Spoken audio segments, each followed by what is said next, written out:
রাগের মাথায় আপনি সন্তানকে বললেন তুই মর, ফেরেশতারা বলল আমিন। তোর ভবিষ্যৎ অন্ধকার, ফেরেশতারা বলল আমিন। রেগে মেগে আপনি আপনার মেয়েকে বললেন জীবনেও তোর কপালে স্বামীর ভাত জুটবে না, ফেরেশতারা আবারও বলল আমিন। আচ্ছা, আপনি না সেই ব্যক্তি যে তার নিজের জীবনের চাইতেও সন্তানকে বেশি ভালোবাসেন? আপনি না সেই ব্যক্তি যে তার সন্তানের জন্য হাসতে হাসতে নিজের জীবনটাও দিয়ে দিতে পারেন? আপনি না সেই ব্যক্তি যে আল্লাহর কাছে নিজের চাইতেও সন্তানের জন্য বেশি দোয়া করে? তাহলে কি করে নিজের হাতে নিজের সন্তানের এত বড় ক্ষতি করতে পারলেন? Doesn't make any sense. Common sense বলতে কিচ্ছু নাই আপনাদের। আপনারা কি জানেন না আপনাদের রাগের মাথায় বদদোয়া করাগুলো ফেরেশতারা আমিন বলে?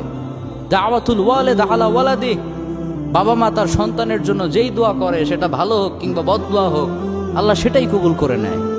এজন্য খবরদার, নেভার কার্স ইউর চিলড্রেন। রাগের মাথায় কখনো সন্তানকে অভিশাপ করবেন না। খুব বেশি রাগ উঠে গেলে তার জন্য উল্টা